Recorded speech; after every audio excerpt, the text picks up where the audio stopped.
Help me reach 7,000 subscribers. Please like the video and share your thoughts in the comments. Your feedback helps make the content better. She came in late and went straight past me like I was a coat rack. Why are you just getting home? I asked from the kitchen doorway. The clock over the stove read 11:42. Our street outside was quiet. The neighbor's dog finally shut up. Work? Laura tossed her bag onto a chair, kicked off her heels. Don't start. I'm not starting. I'm asking. I'm tired. She cut me off, already heading down the hall. Can we not? Not what? Talk in our own house. She didn't answer. Bedroom door, click. Lights off. I stood there a minute and stared at her heels tipped over on the tile like empty shells. It wasn't the hour. It was the tone. She'd started at the new marketing firm 4 months earlier. The first week she'd come home excited. New accounts, a boss who gets it, a team that hustles. Lately it turned to late nights, muted phone calls, a laugh I didn't recognize through the bathroom door. I told myself it was a sprint. Everybody sprints at a new job. You give grace to the person you love. Tomorrow would be normal again. That night I slept on the couch because I didn't feel like walking down the hall just to be told to keep it down. If I'd known where it was headed, I would have started packing that night. The next morning she was at the coffee maker, hair up, scrolling her phone. Morning, I said, pouring water into the kettle for oatmeal. I had an early job site meeting. She didn't look up. Morning. Last night was a choice. I said I was tired, Mike. I reached for a bowl. Tired doesn't explain rude. She gave me a half smile that wasn't a smile. Okay, Dad. Try again. I'm on a deadline, she said, tapping the screen like it offended her. We're pitching a telecom. Everything's on fire. I get deadlines, I said. What I don't get is being dismissed in my kitchen. Then don't ask questions you already know the answers to. I set the bowl down. We're not doing this. Doing what? The part where you come at me like I'm the problem. I asked a normal question. She finally looked up, face flat. Can I just have a quiet morning? You can have a respectful one. She huffed air, grabbed her bag. I'm late. Laura. She paused at the door. I'm not your enemy, I said. I'm your husband. Treat me like it. Noted. Door shut. The spoon in my hand felt heavier than it should have. I took my oatmeal to go and drove to my meeting in silence, chewing through the thought that we'd kept our promises through worse stuff than tight schedules. This felt different, and I didn't like that I could tell. By lunchtime, I'd made a decision. I wasn't going to chase her for attention like some guy on a date app. She wanted space? She'd get it. Clearly, cleanly, with rules. I texted her. I wrote, I'll be running a later shift this week. Gym after work, then the garage project. Reheat what you want. We'll sync calendars Sunday. 2 minutes later. Cool. No heart emoji, no thanks. Cool. All right then. I ordered an extra set of containers and moved my dinners into them. I took my laptop into the spare room and set up a small desk. That night, when she came home at 10:30, I was in the garage sanding an oak slab. She opened the side door, peered in like I was a service tech. You're doing a table now? She asked. Bench. I answered, not looking up. For who? For me. She hesitated. Okay, nice. She closed the door. I smiled at the wood dust. If you won't be home, I'll learn to like being here without you. The week went like that. I kept my routines, but I detached the old ones that assumed she'd be there. No more waiting with dinner. No more hovering to check when she'd be free. Sunday morning, I sat with my calendar open on the dining table. She drifted in with a mug. Okay, I said, tapping the screen. I've blocked out work, gym, garage nights. Wednesday's open for us if you want it. Saturday morning, groceries and yard. If you've got late nights, put them in. She blinked like the light changed. Are we scheduling each other now? Yeah. It's called being adults. She sipped her coffee. I'm not sure about Wednesday. We might have a working dinner with a client. Then block it, and we'll do Friday. She shrugged. I'll let you know. Letting me know Sunday is the point, I said. If you can't, say no, and I'll make other plans. Her eyes narrowed a hair. Other plans? Gym or Tony's shop? Doesn't matter. Huh. She set her mug down. You're very organized all of a sudden. Just done with gray areas. She rolled her eyes and wandered off. I typed, Friday tentative, requires confirmation by Wednesday, 6 p.m. That made me feel better than it should. Tuesday, she beat me home and set out 2 plates. Pasta, garlic bread, salad. A candle. She turned down the lights like a stagehand. Truce? She asked when I walked in, biting her lip a little, which used to knock me sideways. What's this? I asked, hanging my keys. Peace offering. I was snappy. I know. She nudged my shoulder with a plate. Sit. Eat. It smelled good. She poured water, tossed me a napkin, and for the first time in weeks, she asked about my day and actually listened. We ate and laughed about the time our neighbor backed her minivan into her own mailbox. She touched my arm once, twice. Old muscle memory tugged at me. After, she washed dishes while I dried. Wednesday, she said, eyes on the sink. I can do Wednesday. Maybe tacos. Works. She reached up and smoothed my collar like I was headed to prom. You look tired. Comes with living with a ghost who raids the pantry and disappears. Don't. She winced, then tried to smile. I miss you too. I wanted to believe that. I said nothing and put the plates away. Little did I know that peace offering was a pit stop, not a change of route. Wednesday afternoon she texted, sorry, client dinner. Rain check. I called. She didn't pick up. Texted back, got it. I'm going to Tony's. Don't wait up. Tony runs a neighborhood auto shop. We grew up together in Newark, then we both moved south. He's one of those guys who talks with his hands and tells the truth even when it dents your pride. When I walked in, he waved a wrench. Finally off the grid? Client dinner, I said, climbing onto a stool.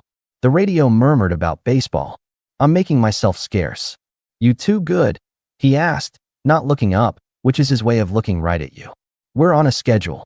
He snorted. Said nobody in love ever. She's on a sprint at work, I said. I get it. I'm not trying to box her in. No box, he said, tightening a belt. Just a line. You drew one yet. I'm starting with a pencil. Use pen. I stayed till 10, reorganizing his parts bin while he closed invoices. On the drive home, I passed a wine bar Laura likes.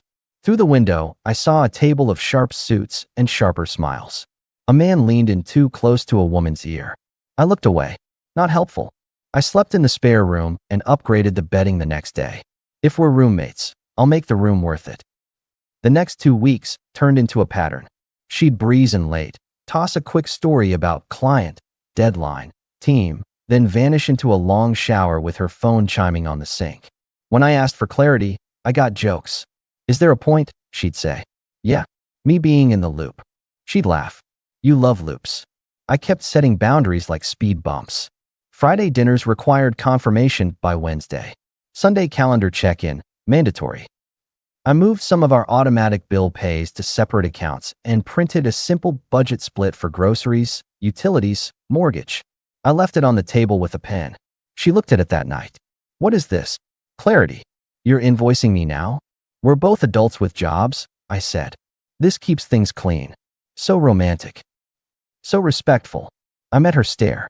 If you're not here, that's fine. But I'm not funding mystery. She rolled her eyes, then signed. Happy. Not particularly. But sure. 2 days later she texted at 5:30 p.m. Crazy week. Let's do a date night next Friday. The firm's corporate party then. Free food. Band, open bar. Dress nice. I stared at the message a second longer than I meant to. Me at her work thing? After months of distance? That was either a white flag or bait. I called. You're inviting me to your corporate party? I asked. She sounded casual. Yeah, come meet my team. It'll be fun. Thought you were busy. I am, she said, which is why I want you there. All right, I said. Friday. I'll be your +1. A part of me relaxed. The other part told me to keep my shoes on. That week she was suddenly available. Monday she brought home takeout and asked about my mother's physical therapy. Tuesday she texted mid-afternoon, thinking of you. Wednesday she came home before sunset and asked to watch a game together. She tucked her feet under my leg on the couch like old times. I felt the warmth and recognized it for what it was. Not love, leverage. Still, I let the couch be a couch. I answered her questions. I didn't interrogate the schedule. I also didn't forget the rules. Thursday night, I told her I'd be at Tony's late. She asked if I could skip it. I said no. Why not? She asked, following me to the door. Because my time is mine, I said, grabbing my keys. And I keep my calendar. She leaned against the doorframe. You're different lately. I'm just me with boundaries. Lucky me, she muttered. Luck's relative, I said, and left it there. Friday came. I put on a navy sport coat, dark jeans, boots that make me 6 foot even. Laura stepped out of the bedroom in a black dress that said she knew exactly how to draw a room's attention and was fine cashing that check. She smelled like citrus and cold linen. "You look good," I said. No joke, no wink. Fact. She smiled like she'd earned a point. "So do you?"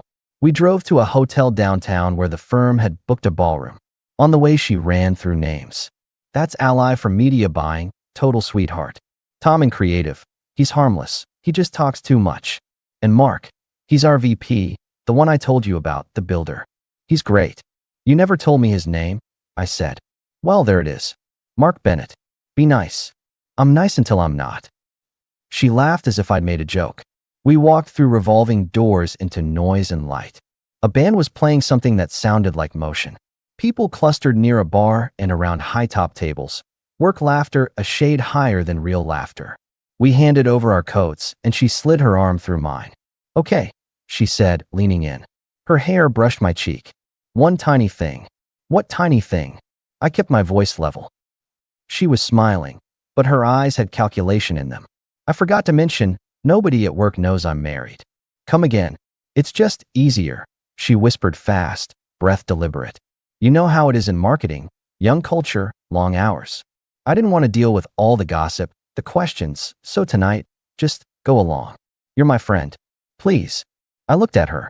I could hear the band, glasses, someone laughing too big across the room. In the corner of my eye, a door opened, and a man stepped out with a couple associates, scanning the room. Laura kissed my cheek like a stage cue. "You want me to pretend I'm not your husband?" I said. "It's temporary," she murmured. "Don't make it weird." Too late. Before I could finish the sentence, he walked up, late 40s, confident, expensive watch that wasn't a brand you say out loud. He put an arm around Laura like familiarity and smiled. "There you are," he said. "I've been hunting you down. You look incredible." "You too," she answered, voice a notch higher than it ever was at home. "Mark, this is." His eyes came to me. "And you are." I watched Laura's face. For the first time in months, panic flashed. She hadn't planned for the two worlds to collide this fast. She thought she'd maneuver me around the room like a prop, then slide me out invisible. Instead, her boss asked me who I was while his arms sat around her like a claim. "Pod play," she hissed under her breath. Not a word, but a plea. "Just play along." I said at full volume, so the music had to make room. "That won't be necessary." Mark blinked, reading the air. I looked at Laura. "From this moment on," I said, even, clear, "you're not married." Her mouth opened. No sound. Mark's hand dropped away from her shoulder as if it remembered it had a wrist. "Hold on," he said to both of us, voice calm in the way of a man who's had to put out fires in conference rooms. "What's going on?" I didn't raise my voice. I just shifted my weight and met his eyes. "I'm her husband. She told me, just now, that no one here knows that. She asked me to pretend to be her friend. I'm not pretending." Mark looked from me to her, understanding not catching up as much as landing hard. Laura reached for my arm. "Mike." I stepped back. "No. A word can be a wall." I turned and walked toward the exit. No dramatics, no looking around for reactions. Coats, doors, sidewalk. The night air hit cleaner than any cologne. "Sir, hey." A voice called behind me. I kept moving. Footsteps caught up. "Please wait." I stopped under a streetlight. Mark Bennett stood there, out of breath, not from running, but from realizing this wasn't a drill. He put his hands up, empty. "I'm not sure what I just walked into." "I think you are," I said. He shook his head. "No. I didn't know she was. You said you're her husband." The word came out like it surprised him to hear himself say it. 3 years, I said. "I just learned she installed a mask at work." He exhaled. "I did not know." He swallowed as if it tasted bad. "I thought. She told me she was single." "Not my problem," I said. "But now it's yours." "She." He stopped himself, eyes narrowing with professionalism. "I'm sorry. This is not how we run things. I'm sorry you had to find out like this." "It's not my favorite." He nodded once like a man revising a plan. "I'm going back in there to handle it. I don't expect you to care, but I need you to hear me say it. I had no idea." "I heard you." He stuck out a hand. "I'm Mark." I shook it. "Mike." "I'm sorry, Mike," he said again. It didn't sound like retail sorry. It sounded like a line item with consequences. "I'll fix what I can fix." "Do what you have to," I said. I let go of his hand, turned, and walked. I heard him stand there for a second, then go back in. I drove home with my radio off and a list forming in my head that had nothing to do with Hope. At the house, I took a suitcase from the closet and packed my clothes without drama. Jeans, shirts, running shoes, shaving kit. I grabbed my passport and birth certificate from the safe, my work laptop from the desk. I left my wedding ring on the dresser like a coin you don't need for the vending machine. I wrote a note. Spare keys on hook. Bills split as agreed. Don't contact me tonight. I put it on the table next to the budget sheet she'd mocked. Then I locked up and drove to Tony's place. He opened the door in a t-shirt, holding a dish towel like he'd been cooking. You look like a man who just saw the ocean flip upside down. Close, I said, brushing past him. You got a spare bed? For you? Always. He pointed down the hall. What happened? I went to Laura's corporate party, I said, setting my bag by the couch. She told me as we were walking in that nobody there knew she was married. Asked me to play along. Tony didn't speak. He just stared. Her boss came over and had his arm around her. I continued. Introduced himself. Asked who I was. I told him I'm her husband, and that from this moment she isn't. Tony whistled low. You didn't. I did. What did he do? Chased me outside. Said he didn't know. Apologized. Said he'd fix it. Fix it how? Not my department, I said. I rubbed my forehead once and dropped my hand. I packed a bag. I'm staying here. He nodded like the dentist confirming a tooth had to go. Good. You want a beer or a sandwich? Water, I said. And a favor. Name it. I'm changing my routines starting tomorrow. Early gym, work, no floating evenings. You keep me busy at the shop at night if I ask. You got it. And one more thing, I added. Don't let me go back because she acts sweet. Tony smirked. I could put it on a t-shirt. Don't confuse a bandage with surgery. Exactly. He clapped my shoulder. Room's ready. Sheets are clean. You can use the second drawer in the bathroom. Tomorrow we go get a couple bins and clear your gear out, yeah? Give me 48 hours, I said. I'll decide how much to remove. He nodded. Fair. I slept, not well, but honest. Morning came with a pale window and the smell of coffee. Tony handed me a mug and didn't ask questions. At work I kept my head down and did my job, which is spinning plates and not letting clients see the wobble. My phone stayed quiet. By noon, silence turned into a thing with a weight. At 2:13 p.m. it rang. Laura. I let it go to voicemail. It rang again. Then a text. Please pick up. Please. I stepped outside to the alley behind the building and answered. Her voice came in rushed. Mike, please. I'm begging you, please don't hang up. I've got 2 minutes, I said. I messed up, she started, words piling. I know I did. Last night. Look, Mark wasn't supposed to be there. He never goes to those parties. I thought it was just teams. I was going to tell you. No, you weren't. I cut in. You were going to run 2 stories as long as they didn't collide. Please, she said. And for the first time it wasn't confident, it was small. I didn't plan for that. I panicked. I never meant to hurt you. You didn't trip over a rug, Laura, I replied. You built one. I got fired, she blurted. Today? He called me in and fired me. He said it was ethics or image or whatever. He said I lied. I did. I'm paying for it. Can we talk now? Can we fix this? Her breath skittered through the speaker. I got punished, okay? I learned my lesson. You're sorry you got caught, I said. You're not sorry about the system you set up. That's not fair. It's accurate. I need you, she said. I need my husband. I'll do any schedule you want. Budget, fine. Calendar, fine. I'll call your mom and apologize. I'll tell anyone anything. Please come home. No, I said. Mike. No, I repeated. I'm done. You're throwing away our marriage because of one mistake at a party? She asked, disbelief hitting her vowels. It wasn't one mistake, I said. It was months of disrespect wrapped up in one sentence in a doorway. I checked my watch. My 2 minutes are up. Don't hang up. Please don't hang up. I'll quit.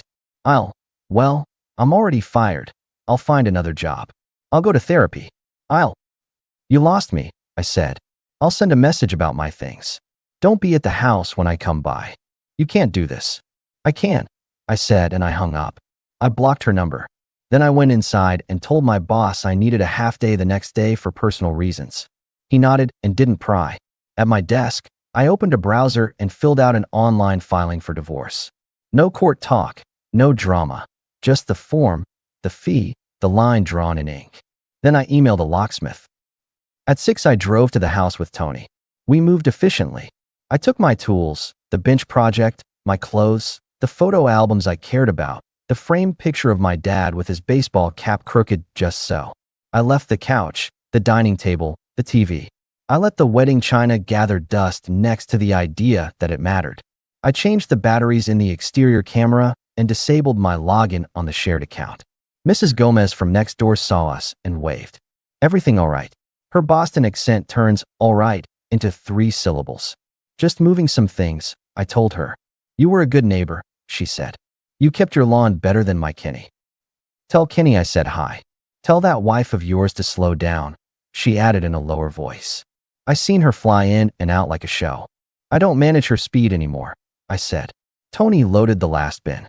You want to leave a note? No, I said. She already got the memo. Back at Tony's, I booked a month-to-month at a serviced apartment 2 miles from work.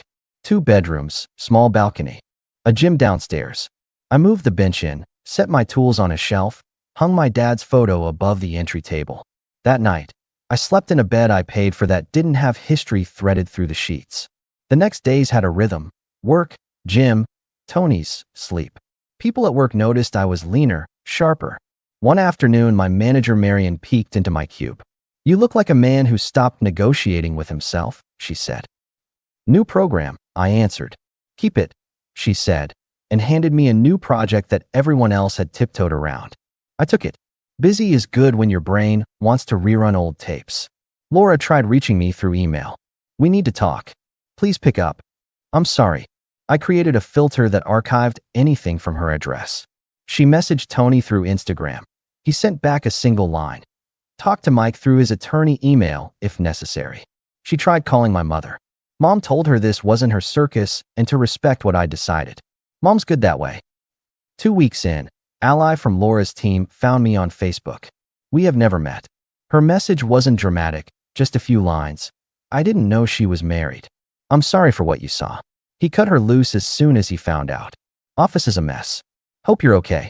I didn't respond. You don't need applause to do the right thing. On a Saturday morning, I drove to the house at 9 a.m. with Tony and a mover to pick up the last of my tools. Laura's car was gone. I left my set of keys on the kitchen counter. The note about the bills was still there, exactly where I left it. I took the budget paper and tossed it in the recycling. Rules serve their purpose. There's a part of the story where some guys would set up a gotcha, parade a new date in front of their ex's favorite restaurant, or post something dramatic online. That's not me. My version of payback is very simple. Remove access. You don't get my time. You don't get my name. You don't get my calm. It's amazing how quiet your life gets when you escort chaos to the door. A month passed. Work settled. I found myself cooking again. Simple stuff: eggs and peppers, steak on a cast iron, salmon with lemon and salt. I bought a used Tacoma with a bed big enough for lumber and a cab good enough for trips to the lake. Tony and I finished the bench and I posted it on a neighborhood board. It sold in a day. A woman named Claire from the plant nursery down the road came to pick it up. She loaded it into her SUV and asked if I made tables. I said yes. She asked for a card. I didn't have one. I wrote my number on a receipt. A week later, I had a side gig, 3 planter boxes, and a checkout counter. It felt good to measure wood instead of time someone else refused to give. As for Laura, I heard through a mutual friend that she landed a job at a smaller agency across town. Junior title, less money. She had to move out of the house and rent a room near the highway. She posted a selfie once in a while with motivational quotes under it, which is the social media equivalent of duct tape. I didn't watch. People told me because people like telling stories. 2 months after the party, I ran into Mark Bennett at a coffee place. He recognized me, stiffened, then relaxed like he remembered which script we were in. Mike, he said, walking over. How are you? Better, I said. He nodded. Good. I just wanted to say again, what I said that night stands. We made changes. We made it clear that personal status isn't a lever in this company. It should have been clear already. Good policy, I said. He glanced at my truck keys. You build things. I try. Keep doing that, he said. Less collapses that way. Noted. We shook hands. He didn't bring up her name. Neither did I. He left. I went back to my coffee and the list of measurements for Claire's counter. Sun came through the window onto the paper like simple approval. I can live with simple. A week after that, Laura tried once more. She sent a letter to Tony's shop address to me because she didn't have my apartment address. Tony texted, "You want this?" I said, "Open it and summarize, please." He read it. "She's saying she misses your laugh. She's sorry. She wants to talk in person. She promises she'll make it right. She says she was scared at that job and she thought she had to play a part. What's the ask? Dinner. Talk. One shot. Tell her no." He did. She didn't send another. Here's the part you came for. The final scene. It wasn't fireworks. It was clarity. 3 weeks later, a Saturday, I drove to the house for a final walkthrough with the realtor. The house smelled like lemon cleaner and emptiness. The realtor, a guy named Dennis with a perfect haircut, clicked through rooms naming numbers. Laura pulled in as we were checking the garage. She got out in jeans and a plain tee, hair up, no makeup, the version of her that used to be mine. For a second my brain tried to play a happy montage. Then it remembered the hotel doorway. "Mike," she said, stopping a car length away like there was a fence. "Laura," I answered. Dennis took one look at us and vanished to check the forms like a good salesman. She swallowed. "I know you blocked me. I'm not trying to make a scene. I wanted to hand you this." She held out a manila envelope like a prop. "Receipts for the utilities, my half. The last 30 days. You won't have to chase me." I took it. "Thank you. I'm not here to fight," she said. I wanted to say I understand. I do. I tracked where I started doing it. The jokes. The late nights. The way I changed the rules and then punished you for noticing. I know I did that." "You did," I said. "And I'm sorry," she said. "I know you don't owe me forgiveness." "I don't," I said. "And it's not a bill I'm paying." She nodded slowly like the ground under her had shifted and refused to shift back. "I lost a lot." "You lost respect," I said. "And with me, that's the whole account." "I know." She looked around the garage, at the hooks on the wall where my tools had hung. "You always put things back," she said, like it was a memory she wanted to keep. "Yeah." She looked back at me. "Is there anything I can do to?" "No," I said. "There's nothing to do." She exhaled through her nose. "Okay." I picked up the envelope. "We're done here. Dennis will email you the listing details." "Do you hate me?" she asked. "No," I said. "I don't have that kind of time." She flinched a little, then covered it with a nod. "I hope you're happy." "I am," I said. "Because I'm finished." I stepped past her toward the door. She didn't move. "Mike," she said, "last try?" I paused. "Do you really think I was going to leave you for him?" she asked, voice barely above a whisper. "I think you kept the door open," I said. "I closed it for you." She didn't answer.